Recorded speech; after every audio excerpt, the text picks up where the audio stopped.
President of the Philippines, President Rodrigo Roa Duterte.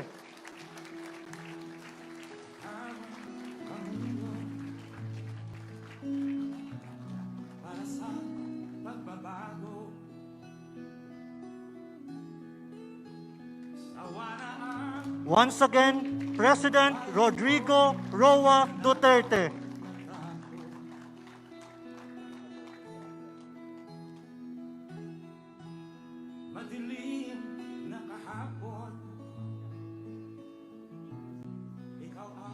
You may now take your seats.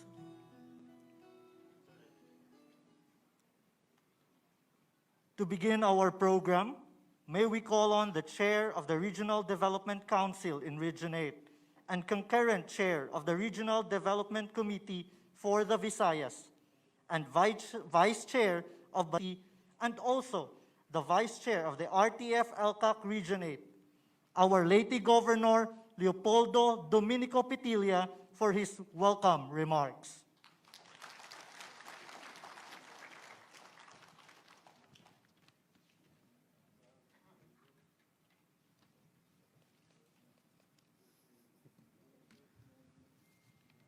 Maupay nga kulop haton nga tanan, a pleasant good afternoon. His Excellency President Mayor Rodrigo Roa Duterte, sir. Ang ating Senator Palang, Senator Bongo.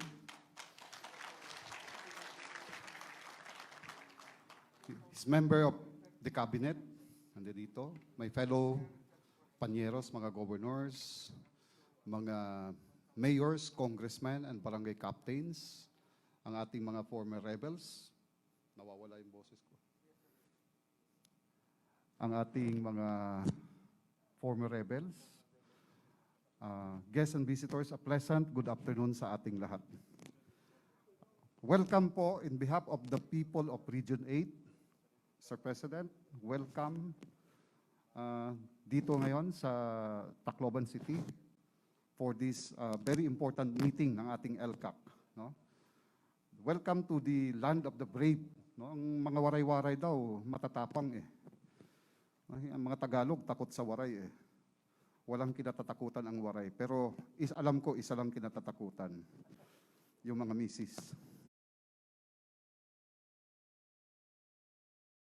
Mga waray-waray. No? Yung presence nyo, Mr. President, sa Region 8, every time you come here, talagang you can just imagine ang effect sa mga puso at damdamin ng mga taga-Region 8.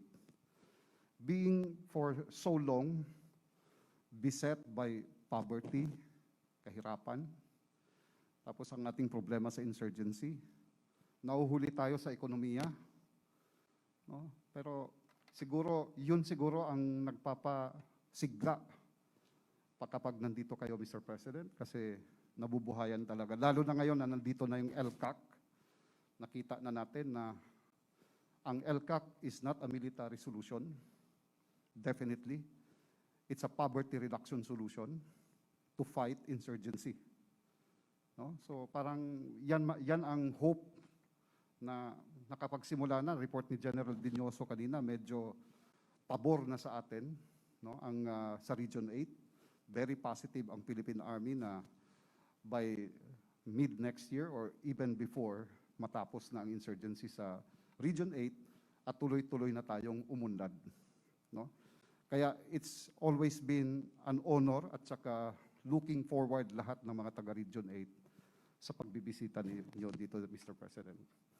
And in behalf of the people of Leyte rin, I'll just take this opportunity to thank you na meron mga major programs kayo, Mr. President, na binigay dito. Yung, I think it's worth mga 600 million sa mga conflict areas natin, roads. Dito, kung naalala nyo yung Inupakan Massacre, meron kayong nilagay na 190 million doon papunta sa Barangay Monterico sa Baybay at saka Barangay Kaulisihan sa Inupakan, Leyte. Kasi ang tao doon, sinasabi nila na bakit yung pumatay daw sa mga members ng family nila noon, yung pumatay, binibigyan daw ng e-clip. Pero sila, ng mga biktima, pamilya ng biktima, wala silang benepisyo. Kaya ngayon, nandyan na yan, nag-start na ang programa doon, Mr. President, sa Monterrico at Kaulisihan, talagang malaking bagay. Nag-reverse na ang ating mga tao doon. No? In fact, meron kaming binigay sa province na doon, na mga breeders ng baboy. Sabihin ko na lang to, sir, para alam mo. Binigay ng mga breeders ng baboy. No? Itong ginawa nila, ang butakal, pinangalan nilang gobnik.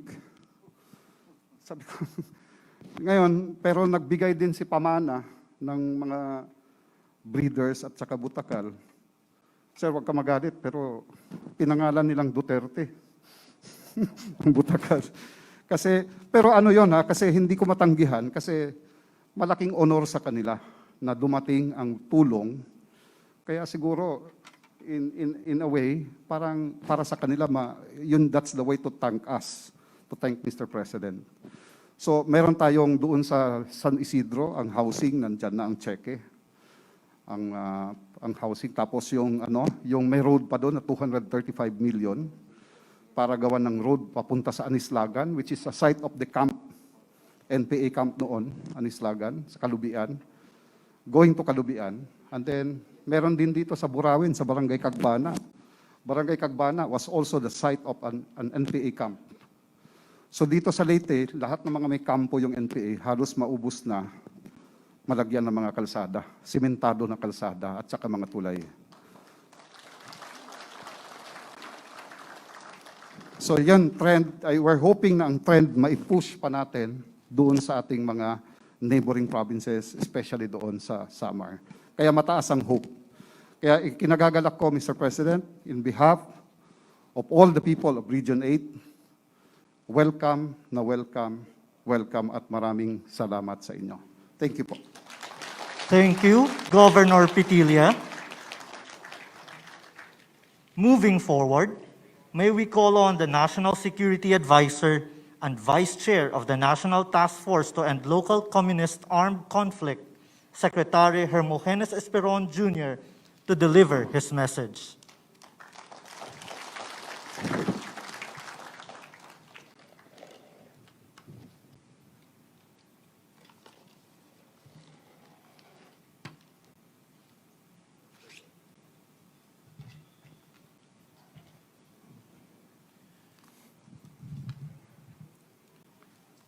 President Rodrigo Roa Duterte, Senator Bongo, fellow members of the Cabinet, our governors, congressmen, local chief executives, and barangay chairpersons, 120 of them, mga kasangkayan, mga senior military and police officers, maupay nga kulob ha iyo nga tanan.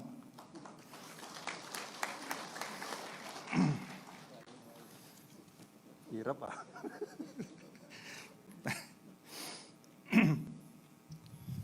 We recall that the President terminated the peace negotiations with the CPP, NPA, NDF, or the Communist Terrorist Group in November of 2017. Despite the best efforts by the government, the CTG failed to show sincerity and commitment in pursuing meaningful peace as they continued to engage in violence and hostilities. It was also clear, as the President concluded and objected to vehemently, that the CTG was asking for a coalition government. Subsequently, in December 2017, the President declared the CPP-NPA as a terrorist organization. Today, proceedings in the Regional Trial Court of Manila are ongoing for the proscription as terrorist of the CPP-NPA. On December 4, 2018, the President signed Executive Order Number 70 that established the National Task Force to End the Local Communist Armed Conflict. EO 70 envisioned the whole-of-nation approach in implementing two tracks: governance, socio-politico-economic programs to address the root causes of insurgency on one hand, and law enforcement and military track on the other hand. These two tracks are known as the Peace and Security Pathways to Peace. The President convened the National Task Force and approved the National Action Plan in April 2019 that created 12 clusters or lines of efforts as well as the regional task forces. In that event, the most remembered instruction of the President was a short note consisting of only two words: good governance. We gather today in Region 8 for this historic meeting of the NTF and the Regional Task Force 8, which went into full blast operations in mid-2019 with Secretary Ed De Rosario as the chairman, as also the Cabinet Officer for Regional Development and Security. Today, we have the 6 provincial task forces led by the governors. Cities and municipalities have their own task forces. More than 70% of the 4,398 barangays have their task forces, led by the barangay chairman. 120 of them are in that right corner. For that, let's give the local chief executives and the capitans a big, big hand.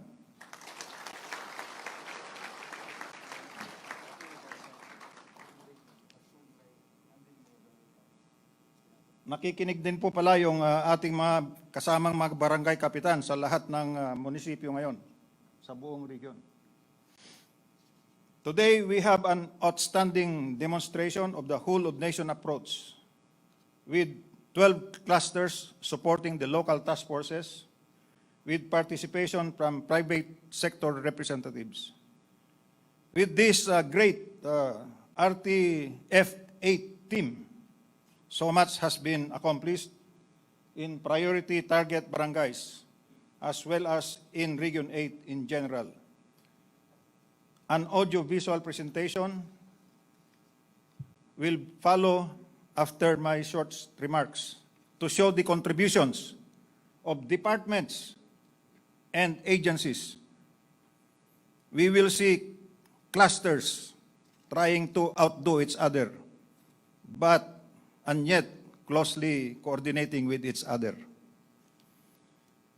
Mr. President, we have earlier launched the Barangay Development Program for 2021.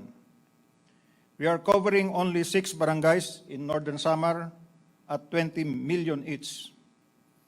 We are confident, though, that ongoing programs and projects from LGUs and national agencies will continue to cover the whole region. Mr. President, from 2019 to the present, RTF-8 has dismantled 6.5 of the 11 guerrilla fronts. And in the process, Leyte became and was declared insurgency-free. Let's give a big, big hand to Leyte. Regionally, 200 barangays that were influenced by the CTG were cleared and are now ready for development. And so, Mr. President, may I recommend that these 200 barangays be included in our barangay development program for 2022.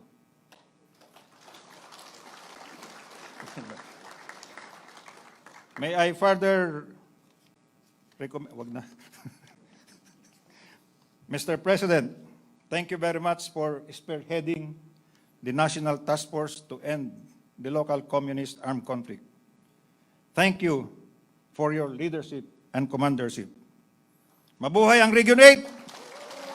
Mabuhay ang Pilipinas! ABP. Let's have the ABP for the awarding of projects this afternoon by the departments and agencies. Napakaraming na-award, sir.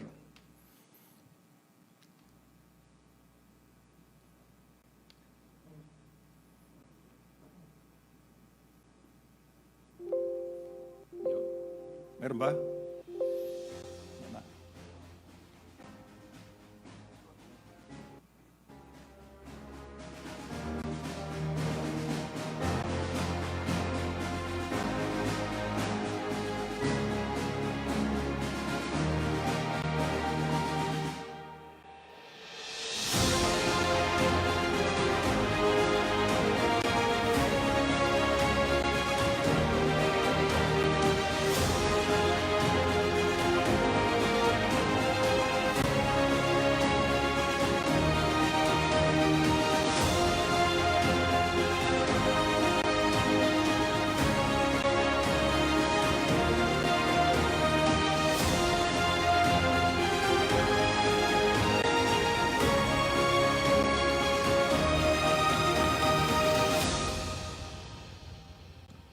Thank you, Secretary Esperon.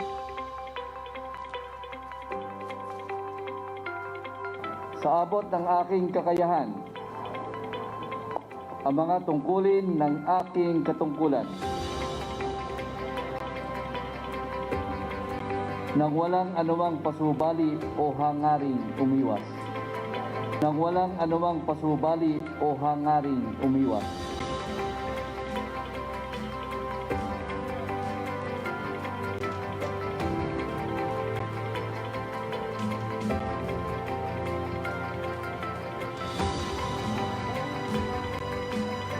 Thank you so much.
Thank you, Secretary Esperon. Everyone, a round of applause to our NSA and Vice Chair of the NTF-ELCAC. At this juncture, may we call the Secretary of Human Settlements and Urban Development and Chair of the Cabinet Officers responsible for development and security in Region 8, Secretary Eduardo Del Rosario, for his message and to introduce our guest of honor.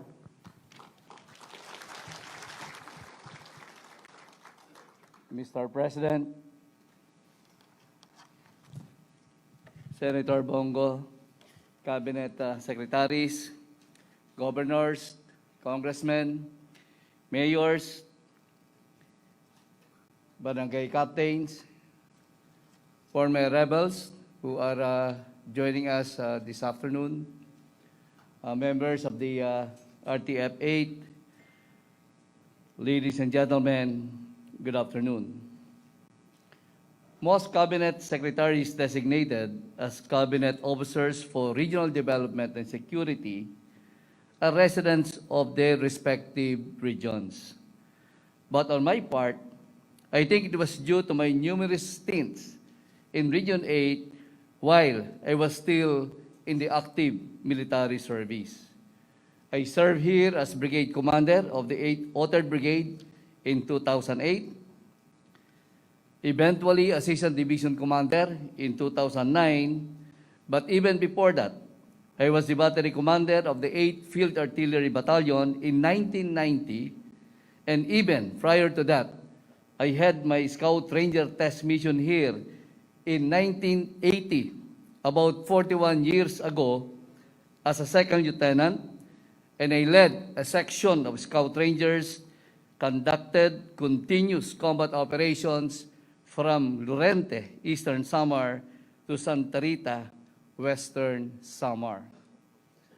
I had then about 13 enlisted personnel with me, and when we arrived after 5 weeks of combat operations, all my soldiers were all barefooted already. And from here we can see the hardships because of the terrain of Samar. And that is why the rebels were saying that the last bastion of insurgency will be in the Samar provinces.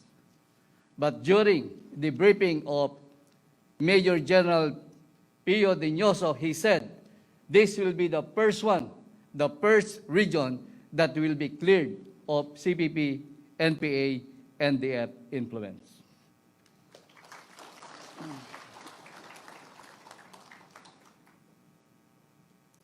With personal knowledge about the weather, terrain, populace, and culture of the region, I consider this as a challenge and an opportunity to serve Samar and Leyte provinces again at the strategic level.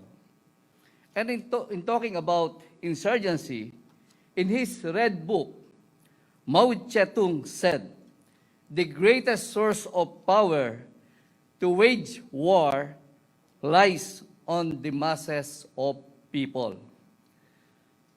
For in insurgency, whoever wins the majority support from the masses wins the war.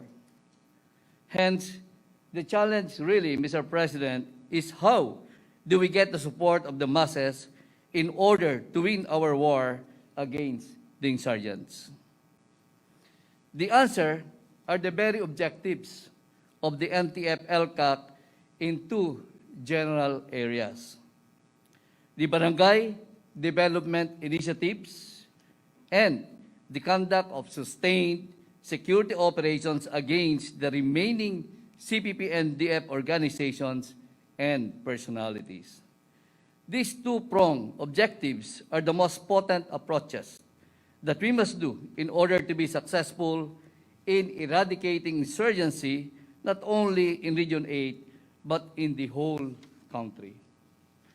On development initiatives, we have witnessed earlier the implementation of numerous national government infrastructure projects in Region 8 and the rollout of livelihood and development assistance to the different barangays by the various government agencies. This convergence of efforts and the practice of good governance will have tremendous impact into the lives of our rural dwellers.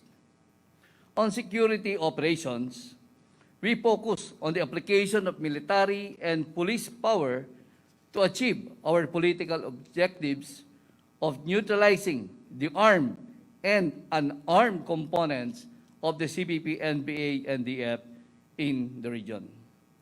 That after the Executive Order number 70 was signed by the President and implemented on the ground in 2019, in less than 2 years today, 8 Infantry Division had already neutralized 71 communist terrorists, caused the surrender of 2,428 former rebels, rescued 8 child warriors, and recovered 103 high-powered firearms and 123 low-powered firearms. Likewise, all 6 provinces, 7 cities, and 136 municipalities in Region 8 have declared the CPP, NPA, NDF as persona non grata, a 100% declaration in the whole region.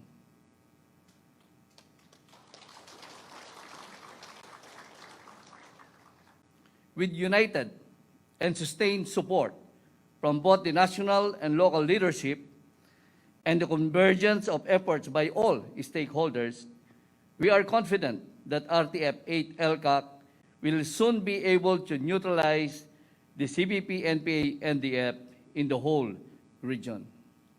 Mr. President, this is the first time in our country's history that we see all these remarkable transformations because of your strong leadership, clear direction, and uncompromising political will as the chairman of the National Task Force to end local armed conflict in the whole country. As another dimension and as a force multiplier, the 8th Infantry Division under Major General Diñoso have organized the former rebels into federations. Their federations officers, region level, took their oath of office earlier and have expressed their desire to work closely with RTF-8-ELCAC in the conduct of sustained public awareness campaign to expose the personalities, organization, and reveal the lies and deception of the CPP-NPA-NDF for the last 52 years. These federation officers represent the 2,428 former rebels who risked their lives by abandoning the communist terrorists but now have the courage to fight with the government in order to end the local communist armed conflict in the region. May I, at this point, request the former rebels as well as the ECLIP beneficiaries to please stand up to be recognized by the President. ECLIP beneficiaries, please stand also. Sila, Mr. President, ang tumutulong sa atin ngayon. They are now organized sa regional, provincial, and municipal level so that they will be helping directly the efforts of RTF-8-ELCAC. Please be seated. Finally, Mr. President, the remaining CPP-NPA-NDF capability in Region 8 is continuously declining. Hence, we declare today that our timeline to neutralize and negate the influence and fighting capability of the communist terrorists in Region 8 is achievable and doable within your term, Mr. President.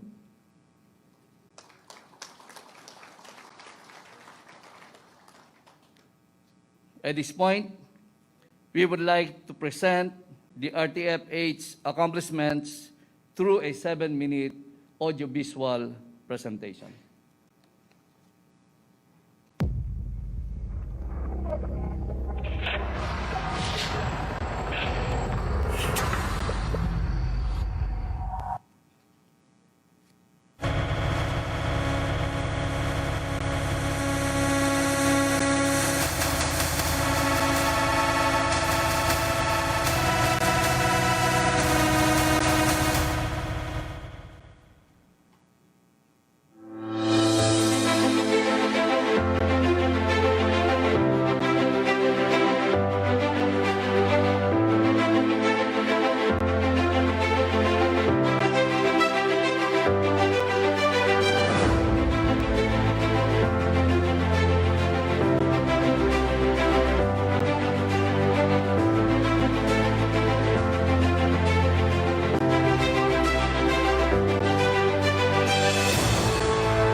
Visayas is known for its resilient people, rich culture, natural resources, and abundant geothermal power reserve. But the region is still struggling towards attaining economic progress. The decades-long insurgency problem in the region has been the root cause. Regions. The CPP-NPA says it is in Eastern Visayas, particularly Samar, where they will fight their last battles in this insurgency. They say this is the NPA's strongest bastion. We, however, at the RTF-8 give it a hard look when the Regional Task Force to End Local Communist Armed Conflict in Eastern Visayas went into full gear by mid-2019. The Eastern Visayas Regional Party Committee was in full strength at 5 sub-regional committees with 11 guerrilla fronts. All provinces are affected by NPA terrorism, with at least 506 armed NPA regulars, 1,000 unit militia, and 405 affected barangays. In less than 2 years, our efforts have been significant and the situation has greatly improved.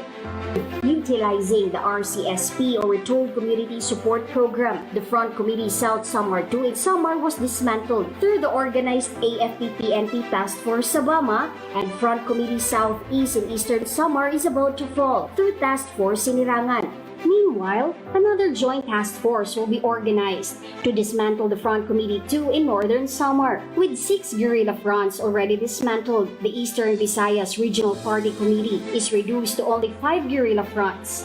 1 guerrilla front will be dismantled by next quarter, leaving only 4 to be finished before 2022. By these achievements, Leyte, Southern Leyte, Biliran and Samar have been freed from the organized NPA insurgency. NPA terror reduced. People's trust and confidence towards the government increased. These were accomplished despite the threat of COVID-19 and other disasters. Anti-insurgency continued despite the pandemic. Border and quarantine checkpoints were established, while combat operations were made to secure the distribution of DSWD's Social Amelioration Program and relief goods. Mr. President, Leyte Island and Samar provinces are now reaping the fruits of their strong united campaign against insurgency.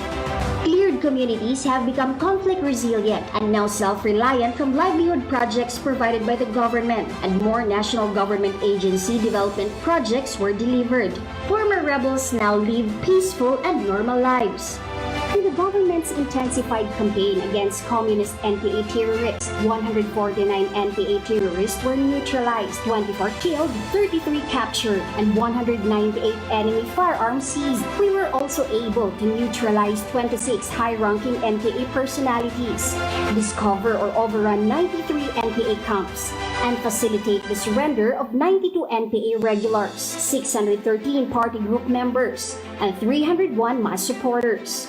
Redirect 9 CPP-NPA affected mass organizations and clear 173 barangays. What we have accomplished was made possible by the hard work of the RTF-8 clusters. Among these are the successful prosecution of cases against CPP-NPA that served as deterrent and strong warning to its members and supporters by the LCC. The PLADS cluster has been very active in doing retooled community support programs. The basic services and PRLEC clusters implemented projects that helped alleviate the lives of our people and delivered much needed assistance to our isolated and disadvantaged barangays. Under the ECAP program, prosperity villages were established, halfway houses were constructed, assistance distributed, and livelihood grant given to former rebels.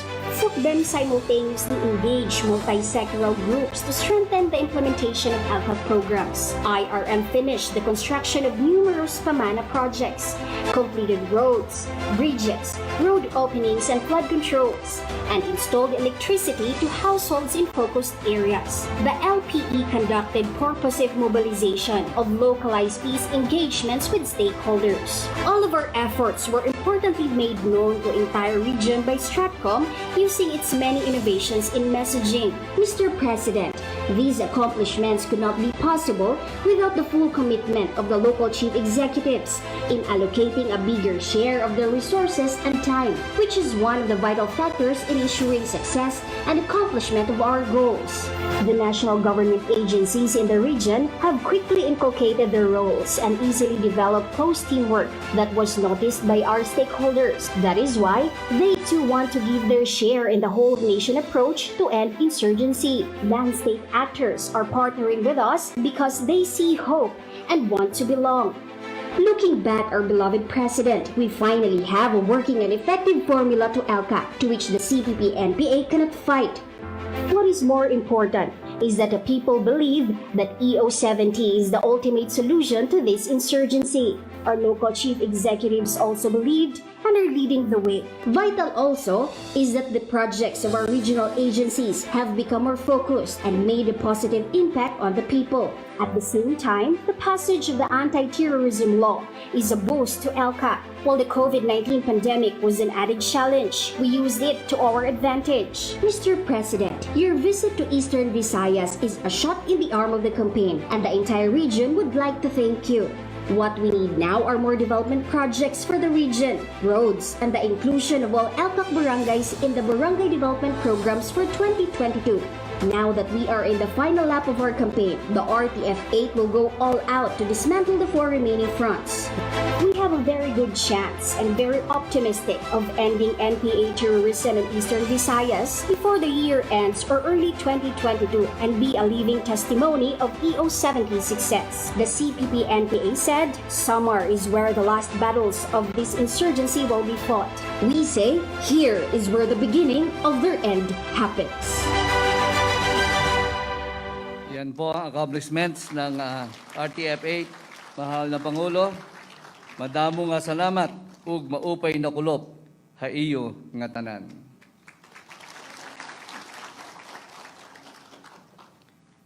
Now to introduce our President, mga binibini at ginoo, ang ating mahal na Pangulo, Mayor Rodrigo Roa Duterte.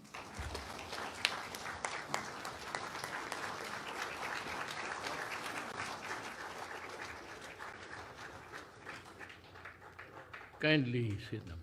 Thank you.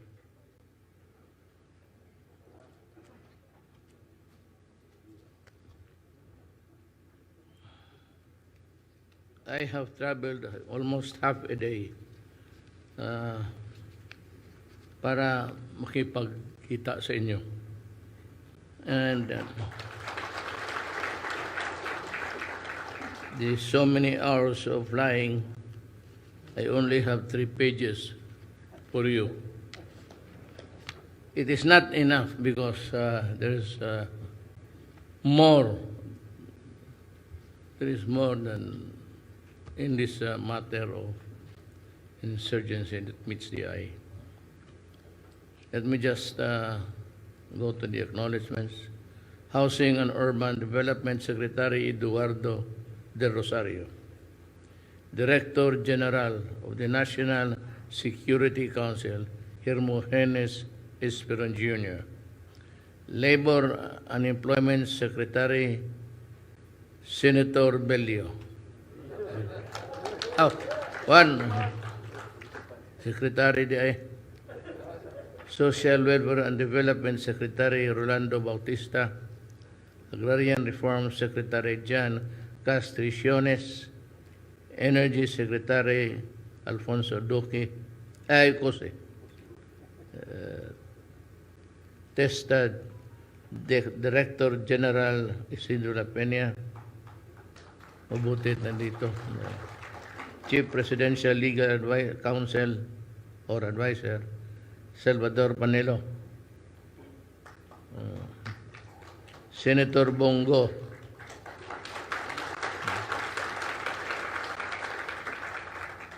Bong, may balak ka pa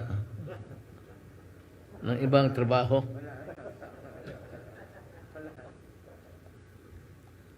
You know, I was here in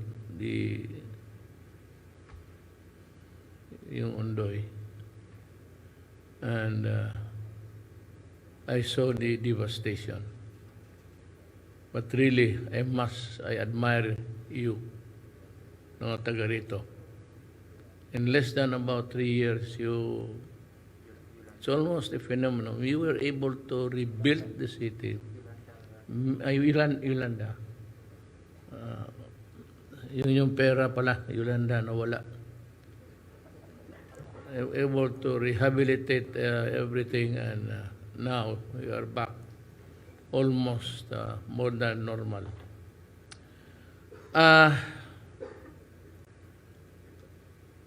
I hope na kayong mga NPA, I'll be talking about the movement but please do not misconstrue. Tapos na kayo. Ang akin na lang itong mga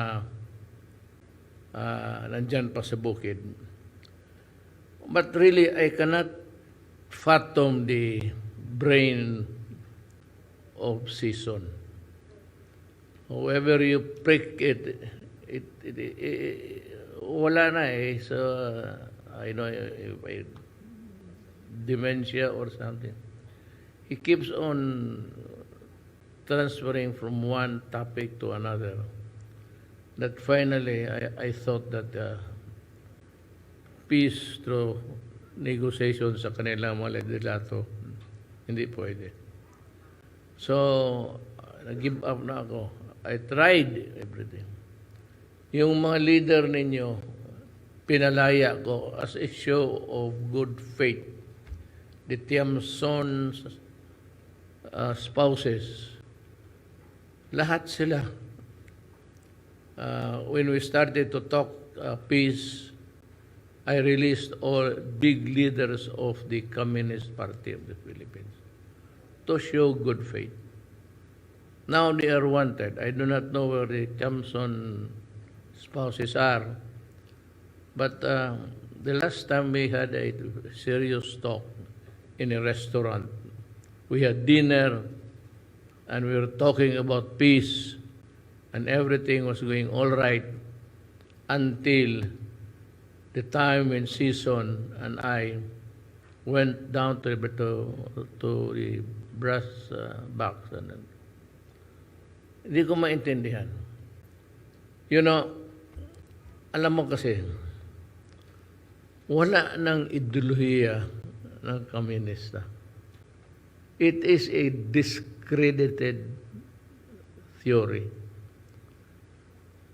Ako man, bata-bata ako ni Siso noon. When we were young, kami ni Bebot Vilio, alam mo yung idealismo. So I used to participate in protest until my father nagalit na, so I had to stop. Ngayon, 53 years after, wala akong nakitang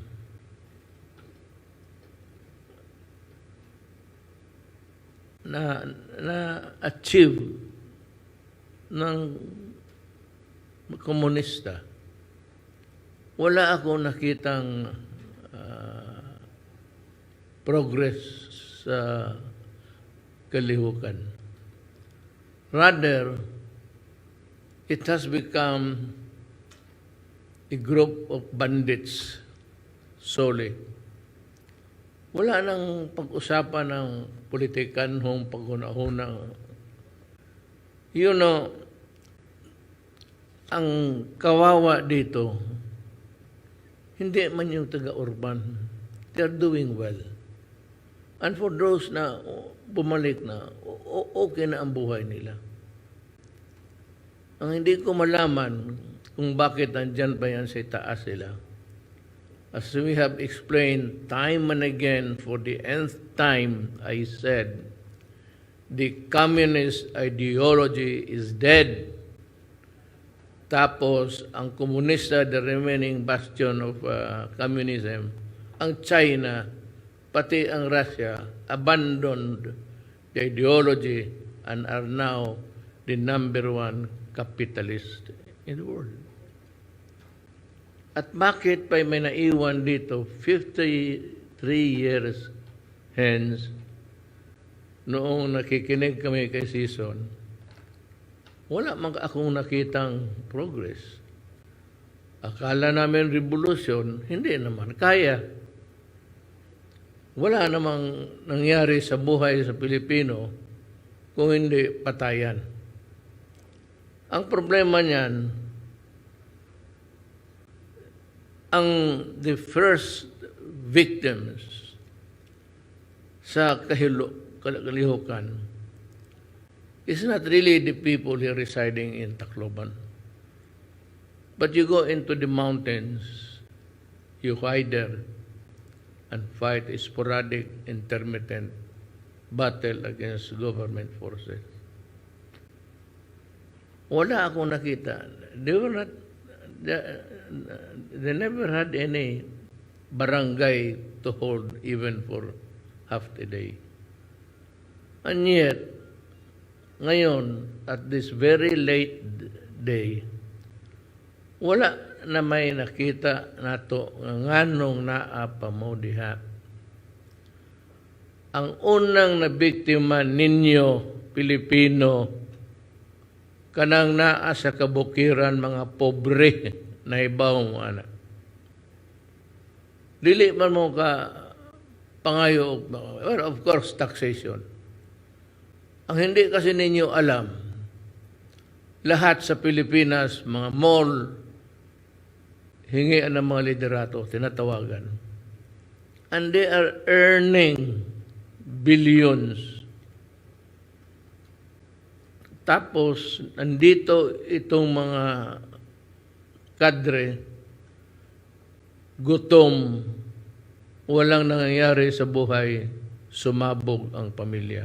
Because you are there to fight. And that's always a problem. Kasi kung mamatay ka, ililibing ka lang dyan sa a shallow grave. Enough that hindi makita yung tao na nakahiga. Yan ang mahirap sa...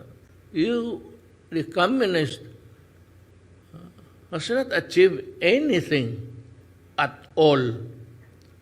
At ang pinagpahirapan nila, the persons that they are trying to protect, they are the oppressed sa bukid. Hindi man makaya ang urban, so you go to the mountains. What do you do? Mag-taxation kayo sa mga pobre, ang kanilang mga produkto, hati, gutom nang hatiin pa. Tapos, ang pinakabiktima dito, yung may hirap na pobre sa bukid. My God, how I pity them. Maya-maya na sa hating gabi, tuktok. Pagkatapos, pasok, NPA kami. Nasa Davao ganun, active pa eh. Tapos doon magkain, no offense intended to you. Hindi lahat, it's not a sweeping statement. But yung iba doon sa inyo, mga kadre, alam ko, kasi bumababa, napapa-hospital kasi buntis. Yan ang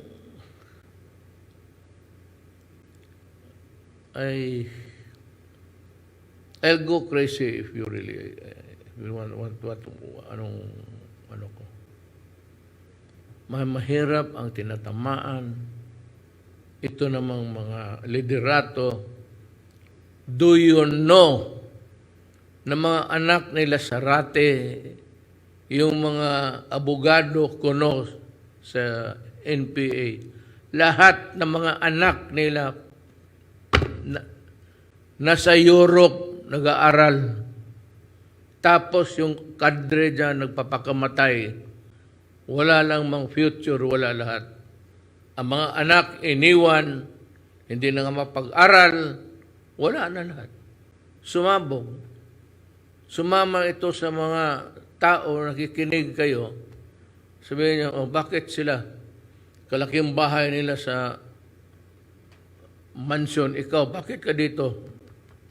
Lubog kang res ka pobre sa imong nipahat. Well, change is evolutionary. Mabunga na pahinay-hinay. And like China, it has declared na wala na sila poverty. And yet, the communists during their time killed so many people, and there was even a winter time na wala talaga. 3 million of the Chinese died because of the coldness of the environment. Ngayon, itong mga sila season, doon sa abroad, maraming pera, yung mga liderato nila, mga anak nila, pakunwari pa, tapos sa Maynila, may bahay, sikreto lang napapagawa. Hindi ko maintindihan kung bakit makaloko silang. Ang hindi ko maintindihan, bakit naloko nila yung mga tao sa bukid. Alam naman ng taga-bukid na wala naman before the communist noon, wala mang gulo. Walang pumunta sa bukid para mag-execute ng isang spy or government or whatever lousy reason. You just die. Sa Davao, nagalit ako nung mayor ako. Yung dicer. Yung dicer sa mga baboy na anak ka ng putang ina, pinatay, nilibing. Ito yung asawa, sabi nila nung wala na. So, sige, okay, Bongbong, tawagan mo si... Kaibigan kami. Magkakilala, magkaibigan. Tinuro yung libing. Pinakuha ko yung dalawang... Kalukuhan. Yan ang hindi ko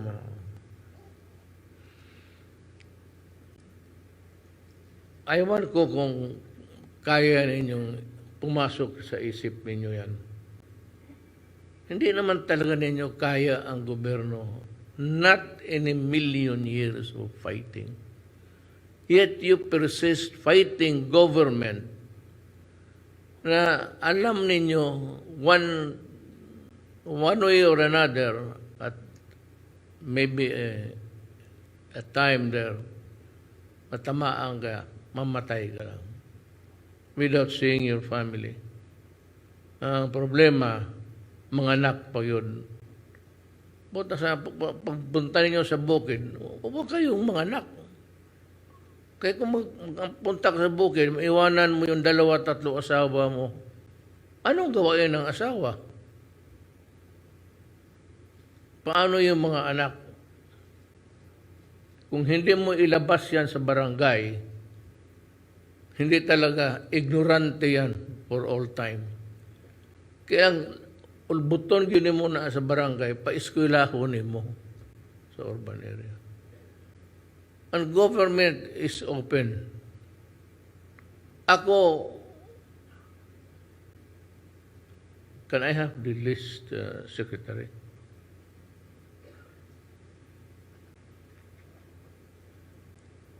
Ang essence manggod ani una land reform.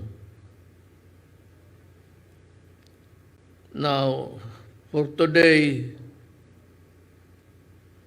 alam mo, sabi nila all lupa. Lupa man talaga. O ngayon sabi ko, wala tayong gawin kung hindi mag-land reform. Mag-land reform ng atin, sarili. Tapos naman ang implementasyon sa land reform. Sabi ko kay Secretary Castellanes na yung iba kasi, not here but on the western side, na may award na doon sa mga, ang beneficiaries is the tenant. Ang nangyari, minsan ayaw bitawan.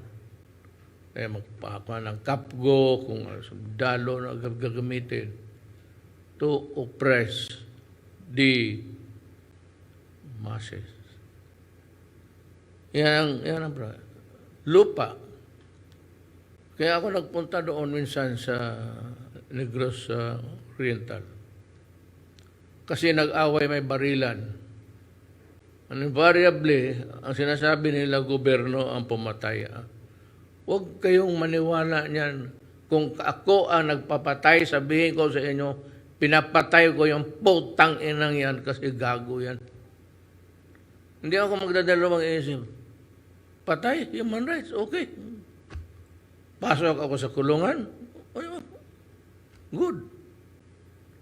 I'd be happy. Total, matanda na rin ako. Hindi naman ako magtagal dyan sa priso na yan. Yan ang ano ko, lalo ng yung mag-execute ng mga tao. Kaya ang sabi ko sa military, patayin mo. Pag naghawak ng baril dyan, ang rebelde na yan, ayaw kong makita ang sundalo ko na sa kabao. Sila ang gusto kong makita na nakalanta dyan, patay. Yan ang gusto ko kasi ako yung presidente. I had a chance to, istorya noon sa mga komunista. Kaibigan ko sila. Until now. Pero noon, boto lang ako. Eleksyon eh. Pagka-eleksyon, paski sino, basta makaboto, makuha ka ng boto, okay na. Noon yun. Pero ngayon kasi ako, mayor to president. At napasa sa akin ang burden of governance. I cannot do otherwise because I will be guilty of treason. At kung ginawa ko yan, if I play patsi with them, iyayariin ako ng mga military. Sigurado yan. Kaya ako talaga nagsabi na ito, totohanan to. Kasi pag naamoy ng military na naglalaro kami dito sa itaas mga elected officials, kinabukasan, magkudeta yan. Yan ang ko sa komunista. Hindi ko maintindihan.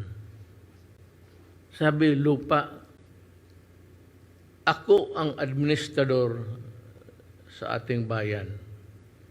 Sabi ko kay Secretary Casillones, ibigay mo lahat. Yung na-award na sa beneficiaries, tapos nagre-resist yung pilitin mo. Sabihin mo, bulungan mo, putang ina ka, sabi ni Duterte, pag hindi mo umalis dyan, hindi mo ibigay, siya mismo ang pupunta dito. Sabi ko sa kanya, wala tayong gawin. But ako yung hilas, ewan ko kung ano yung hilas sa Waray. Nakakatindig ng balahibo yung distribute ka na. Ako, basta distribute natin. But kailangan ang ibigay natin yung land reform beneficiaries. So dito, I have about 170,000 hectares.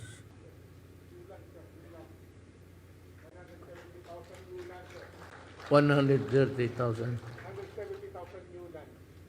170,000 new lands. 482,000 hectares of lower distribution. Sabi ko sa kanya, pag may makita ka lupa dyan, ba't bakante kunin mo? Pag sa gobyerno, bigay mo.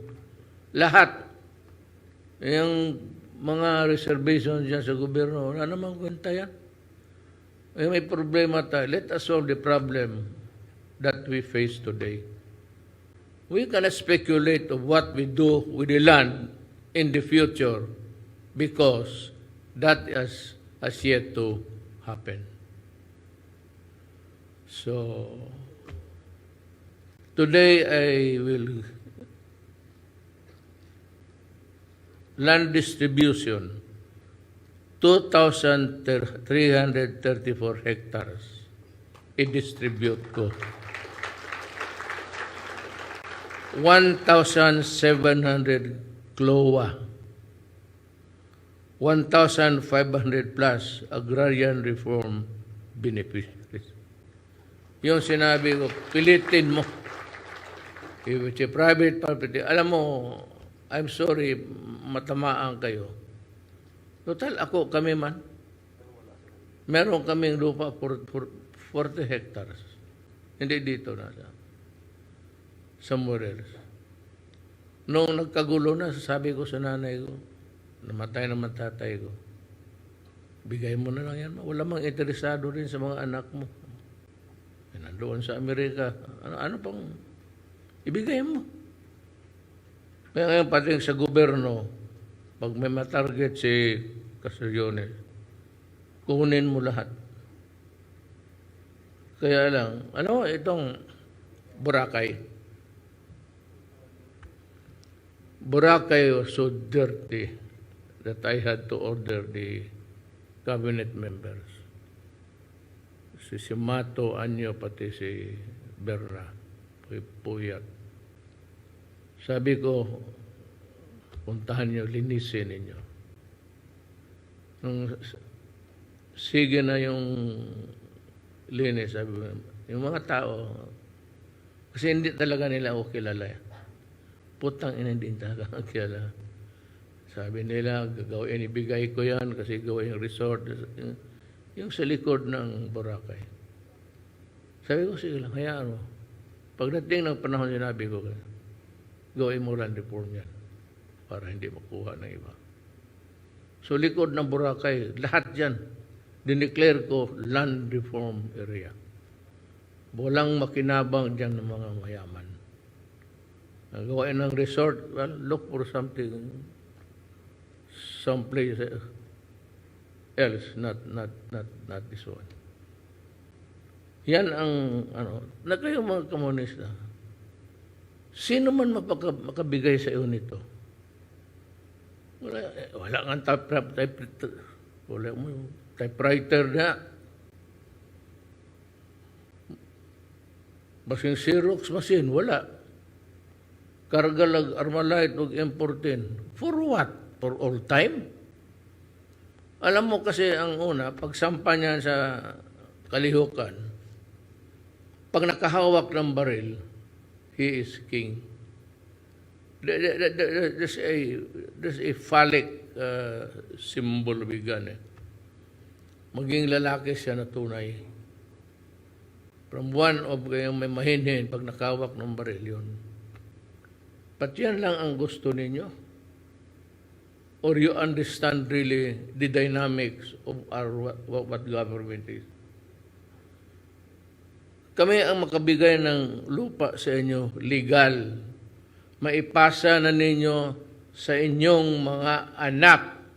May lupa sila, maliit ang mundo ngayon.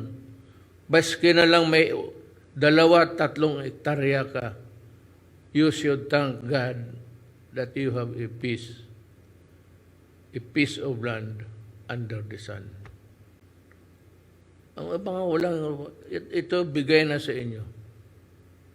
Huwag ninyong ipagbili. Suntukin ko talaga kayo. Totoo lang. Puntahan kita doon.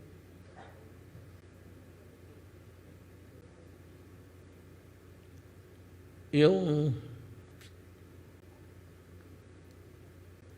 sa isip ko marami.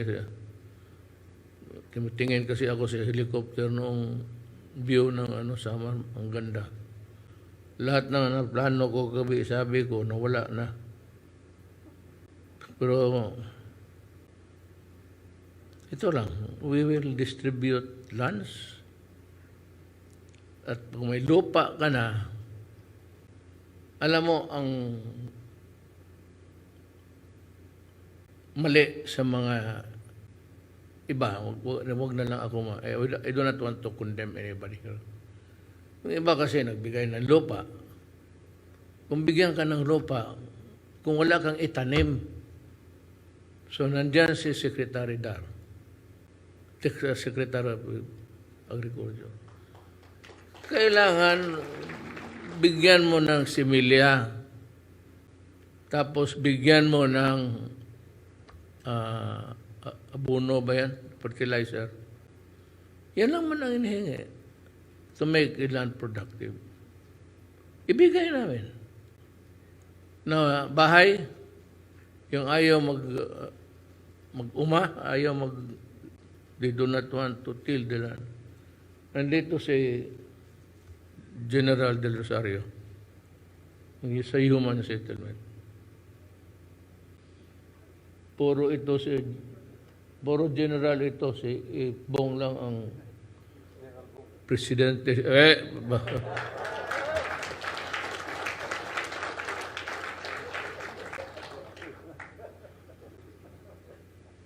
Ayaw mo, Bong? Hindi, mamili tayo kasi ayaw ko rin. Ayaw ko. Pagod na ako.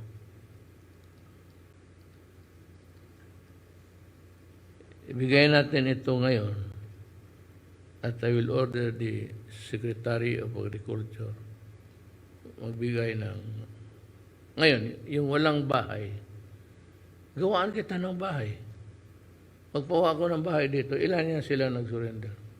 We will build you a modest, just enough to call it a home. A refuge. Galing sa ulan, sa bagyo, may kasilungan ka. Marami akong ginawang housing.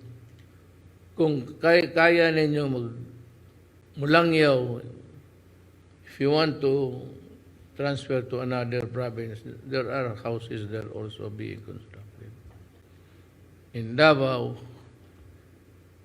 we have yung pinagawa kong yung sa Pandamay kasi itong Kadamay.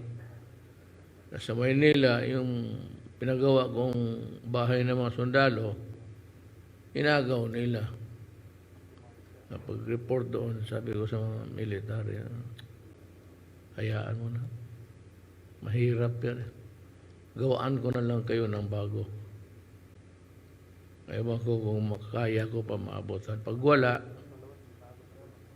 kayo na magpasensya. Kasi ang panahon ko paliit ng paliit na. I'm nearing the finish line. So, yung mga panahon na mga landed gentry, tapos na yan. There is always, sabi ko, a time for everything. A time to be an haciendero and a time to just get a small land, retention, pas bayaran ka. Ganun ang buhay. Hindi mo maako lahat. There is always a time. There's always a time for fighting, but there is also a time for peace. There is a time to be happy, there is a time to be sad. Yung sa mga mayaman, lupa ninyo, there is a time to be an asindero and a time to be sharing. Kasi pag hindi, magulo talaga. Kung walang lupa ito, magulo. Decor, ang pinakaano ng komunista noon. Lupa. That was 53 years ago. Narinig ko si Jesus nagsabi. May naibigay ba siya ng 1 hektaryang gagong kutang inang yan? May naibigay siya ng isang kasama ninyo? Ito libo. Talagang enforcing the issue. Libo talaga, sabi ko. Basta sa gobyerno, kaya mo na. Baka sabihin, sa ano yan, sir, ang may-ari niyan, may-ari. Sa gobyerno, hayaan mo na. Sulbarin na lang natin yan pag wala na ako. Kaya hindi naman ako magsulbad. Ang next president, kanyang problema yan. Pero, you know, these oligarchs, if there is one thing that I will bring with me when I die, alam mo ano? That I was able to dismantle the oligarchs holding the government. Talagang niyari ko sila. Doon niya nagkamali sila noong kontrata ng tubig na wala tayong kopya. Pero may nakakuha ng draft. Draft lang. Pero yung final draft na ang kinonsid ng gobyerno dyan sa Manila Water, pati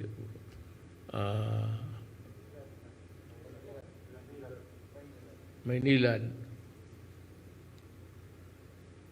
sila ang determine kung itaas nila ang rates o ibaba nila. Hindi man nila ginawa yan pababa. Pataas na pataas yan eh. Second, yung kontrata na yan,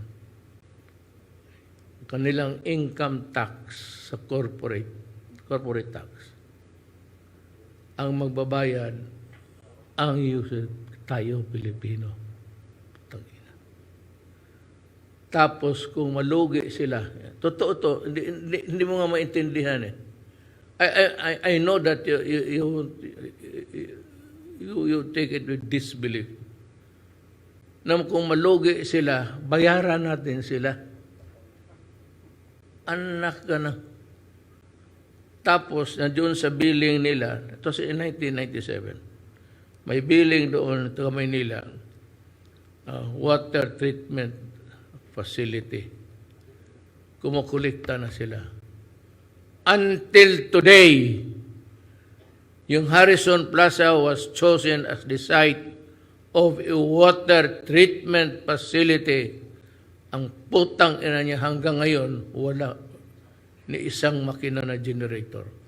And yet, they were collecting it in 1957. Kaya mga abogado, kung hawakan mo yung kontrata na yan, meron ako, bigyan ko yung kopya, at itapat mo sa Republic 3019 anti-grab. Kung ganun iharap mo sila tapos idikit mo, nandoon lahat. Kaya sila, tiklop talaga. Kasi nandyan na sa the sword of Damocles.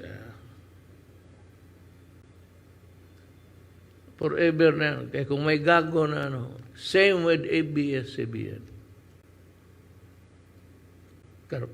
Karami na nilang kalukuhan ginawa, magkubra ng pera, hindi sinauli, hindi naman ini-airtime yung binayad mo.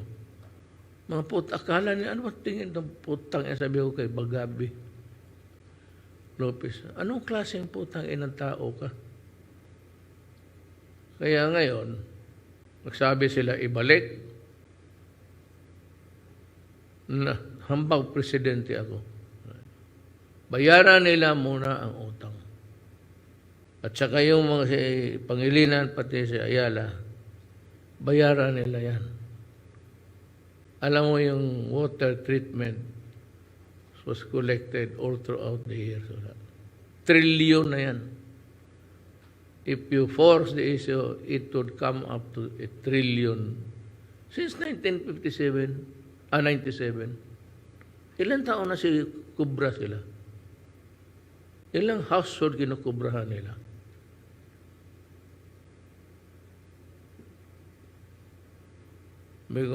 Itong land reform, alam mo bakit mas malakas ang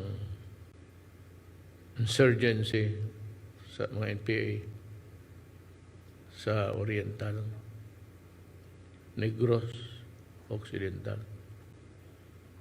Yun yung mga lupa na binigay ng mga Espanyol sa mga insulares. Those Spaniards who never went back home, dito na tumira. May mga anak nila. Puro mestizo, mga landlord. Tapos, yun, nakikita ng trabahante yun. Alam mo naman, pag may bagong kotse, modelo, bago lahat, mansyon ng bahay, maraming utosan.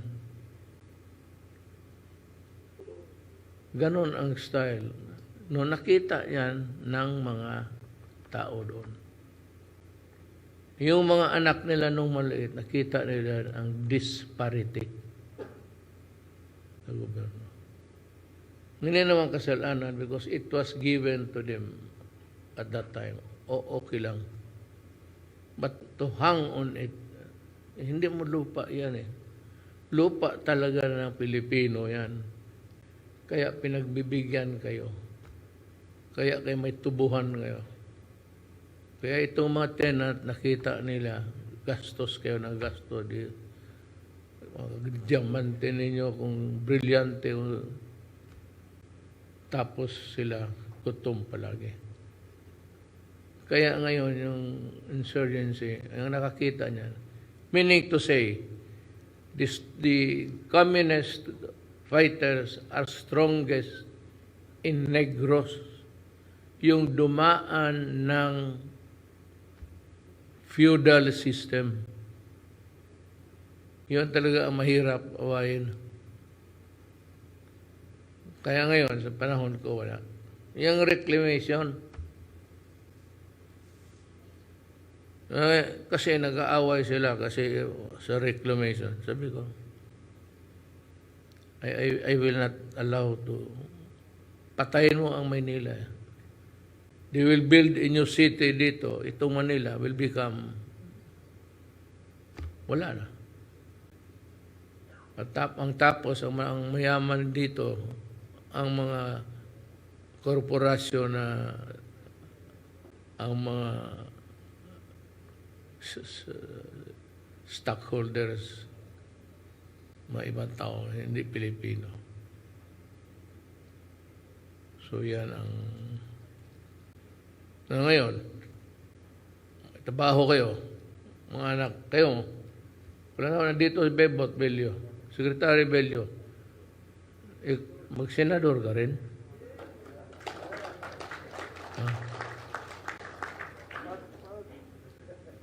Then we have sinabi ko sa kanila talaga General Bautista sa DSWD.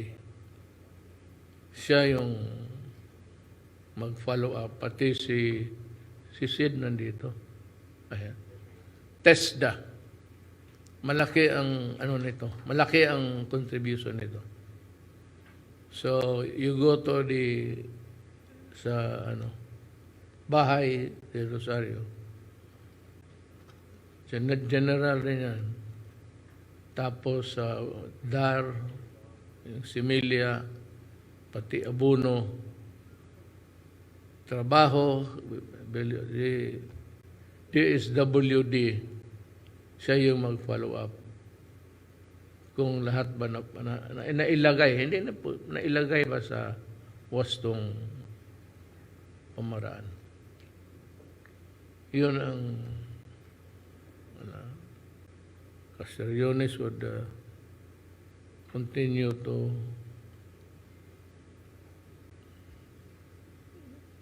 look for lands to give to yung bukid, naiwan yung bukid ninyo dyan. Yung land reform ko yan. Walang kwenta yan. Katagay, bukid mo lang yan. It's not productive. Better give it to the tillers. Nandito yung trabaho, yung turuan kayo ng baski anong gusto ninyong marami yan silang trabaho to, and they will train you. Paggawa, may kaniko ka, kung anong gusto mo maggawa ng racket, magsakay ka, sindihan mo, pakwitis, padiretso ka na. One less problem sa akin. So, ganon. Hindi kami nagkulang sa gobyerno. Tsaka, sabihin mo sa mga kasama mo, ninyo, I'm ready to talk to them. Kung kailangan magpunta ako sa kanila, magpunta ako sa kanila. Wala mga problema. Patayin ninyo ako, ano ang makuha ninyo? What do you reap? Nothing. Pag-ilit lang lalo ang gobyerno, pinatay ang presidente. Kaya ako, akyat ako, sige, kung patayin ninyo ako, hindi ko na problema. Pag namatay ako, wala na akong problema, tapos na. Kayo ang maiwan ang magkaroon ng sakit ng ulo.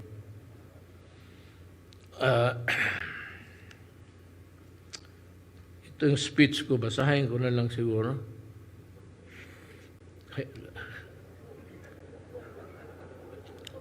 Tissue ba?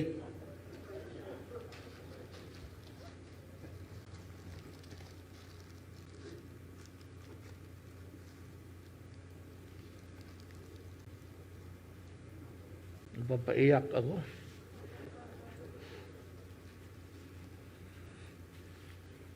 We find ourselves facing the dangers that we have been trying to overcome for decades.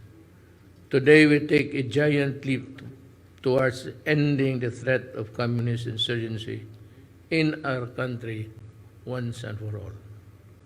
Let me thank the public servants and the members of the local communities for being here to take a strong stand against the communist armed conflict in Region 8. I also commend the National Task Force to End Local Communist Armed Conflict and regional task forces for taking great strides in the government fight against communist insurgency through a whole of the nation approach and the delivery of the basic services in the conflict areas and vulnerable communities. This gathering as well as the series of barangay level meetings, I will embark on nationwide highlights the importance of our people's participation, especially at the barangay level, ensuring the success of peace and development. Pasensya na kayo sa, I don't know, but yung pagaw ko, progressive, pagkakansyon ang putang ina, malagi. Gigaba, karma na doon sa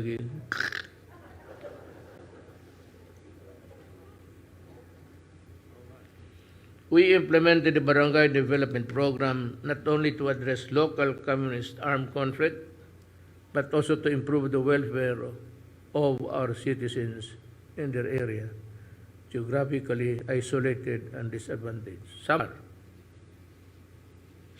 wala talagang malayo kasi. Tapos, hindi naman lay back but kulang. Kaya malakas ang Samar. Hodit na lang dito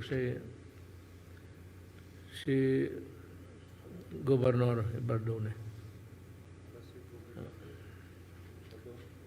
We are working hard to ensure the provision of various services and public utilities to BDP, such as the creation of farm-to-market roads, school buildings, water, and sanitation. Ito pabalik-balik to. Lahat ng taga-gobyerno, lalo na every election, ang gutom, maraming gutom. Pero pagdating, maraming ang gutom, tapos, pag presidente ka na, maraming gutom. 98% ng Pilipino gutom, pobre. Sige, pakainin mo. Easier said than done. I join all chief executives, especially the barangay captains, to support this administration's relentless fight against criminality, illegal drugs, and insurgency to achieve sustainable peace and security.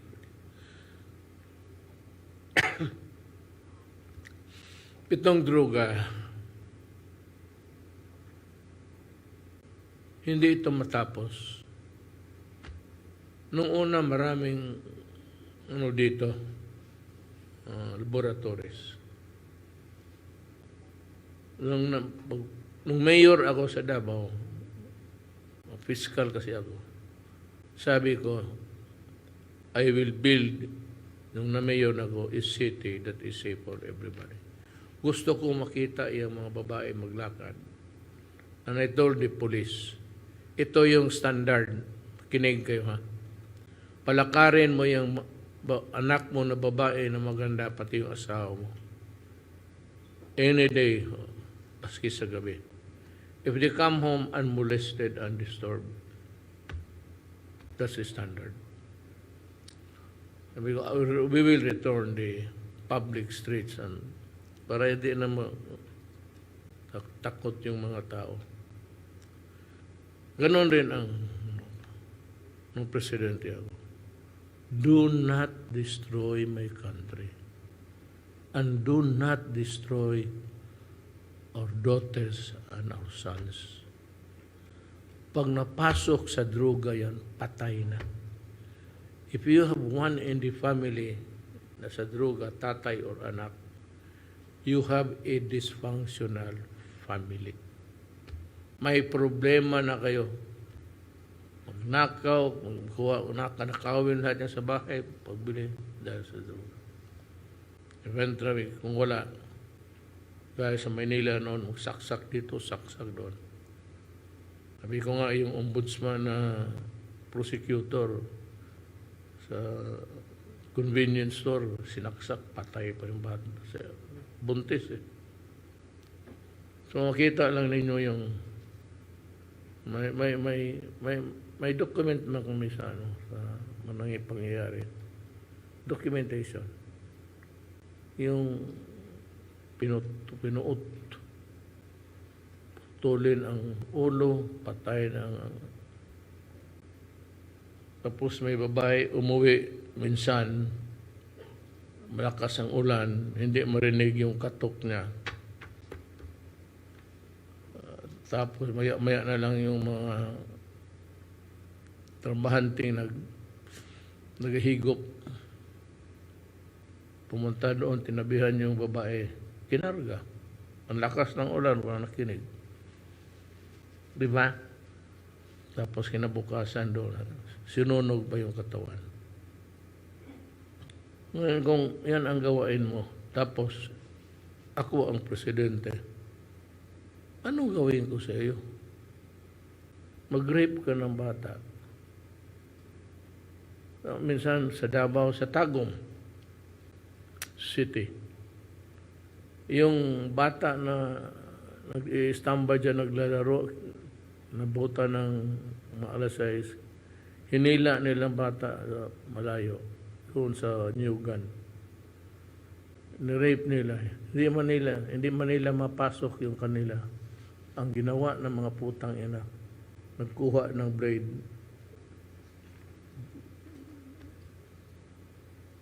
Talagang binuksan nila yung katawan para lang. Kung ikaw yung mayor, putang ina.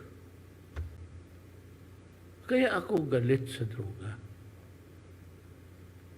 Galit na galit talaga ako. Do not destroy my country. Do not destroy our daughters and sons. Kung ayaw mo mamatay, drop. Bitawan mo ang shabu. Kasi pag abot tayo, magka-enkwentro tayo dyan sa corner, patay ka talaga. Ganyan ako katilis ka droga na yan. Wala akong hindi madala yung sa human rights. Ang binabasa lang ng itong mga putang inang human rights, ang namatay na kriminal. Yung pinatay nila, yung ni-rape nila, yung mga anak nila na yan ang problema sa human rights. You see, only, there are two sides of the coin. Nandyan ang likod niyan. Bakit ito mga namatay? Dahil sa ginawa niya nito. Sinong pumatay? Ay, ewan ko. Hindi ako yan. Pero nagsabi, istorya mo lang yan. Bakit mga human rights, maniwala ka agad, ay ako nag-utos patay. Istorya lang yan. Pero kung gawain mo yan, maging totoo. Hindi kita lang papalusutin. Kagaya nung naala ninyo na may magbili ng kotse sa kasa. Tapos denied ng anak for demonstration sa labas. Maya-maya tuluyan na karnaping pala. Nakita na lang yung anak sa may-ari na sinunog. Nakita mo yung iyak ng tatay ng parang bata. Bakit nga ito? Sabi ko, sige lang, sabi ko. Panahon lang. Ngayon, nung namatay, sinabi ko sa kanya, okay ka na, tabla na.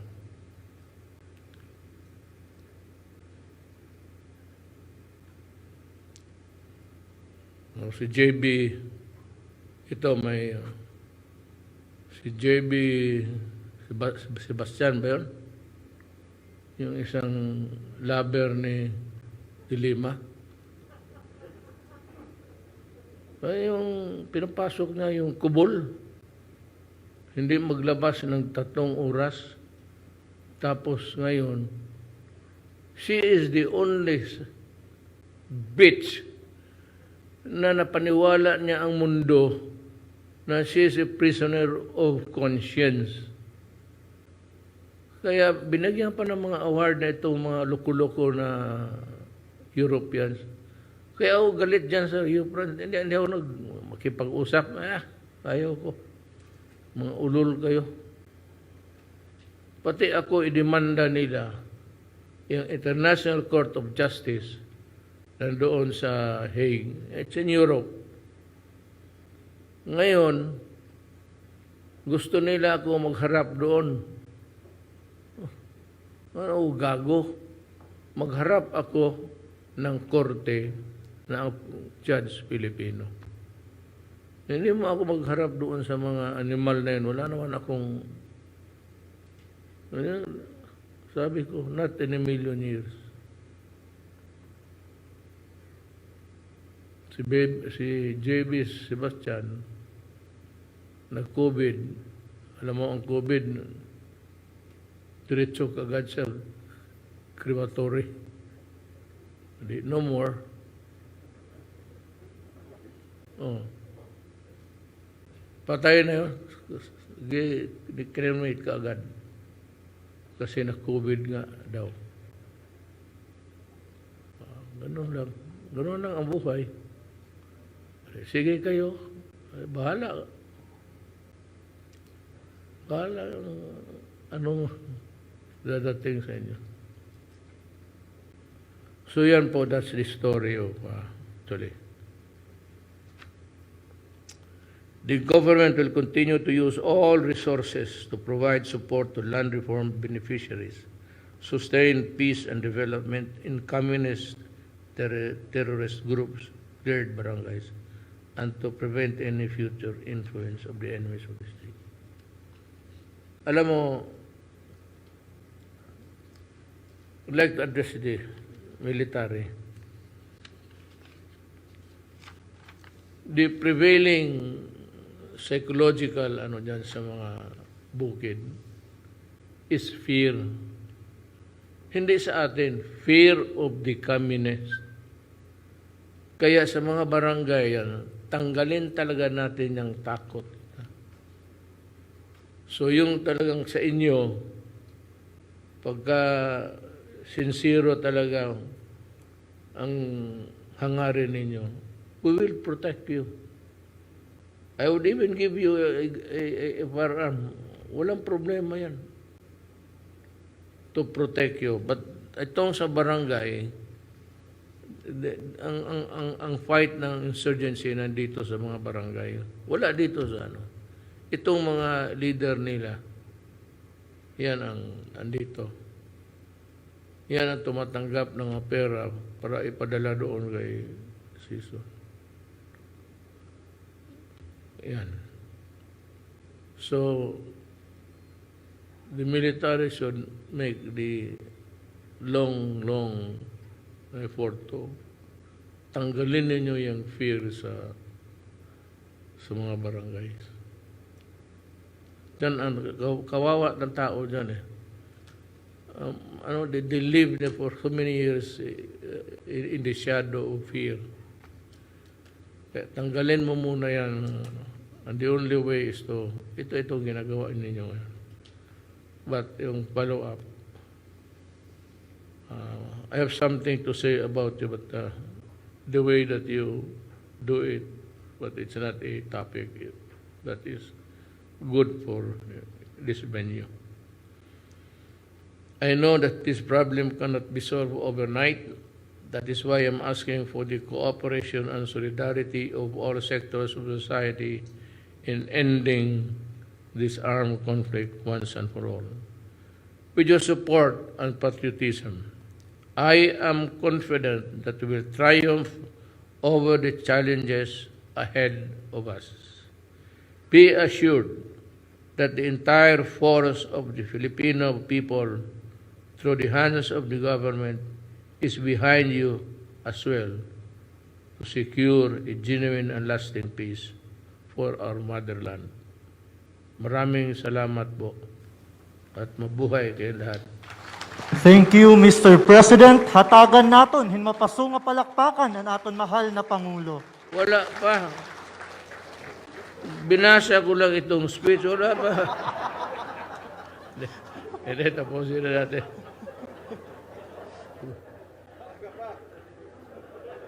Pero ganun talaga yan.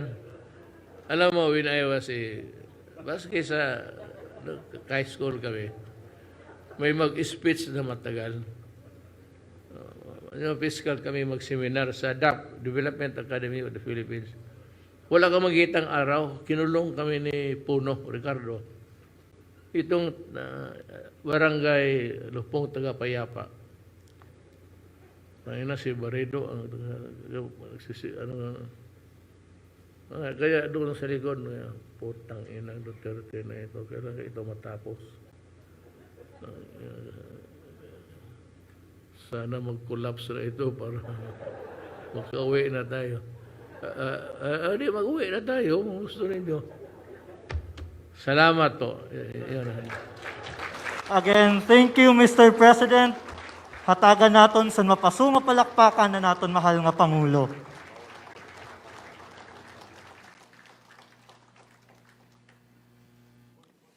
Ladies and gentlemen, that ends our program. Thank you, Mr. President. Damo nga salamat han imo pagkanhi dinhi amon lugar. Thank you so much, Senator Bongo and other cabinet secretaries, for joining the President in this momentous occasion.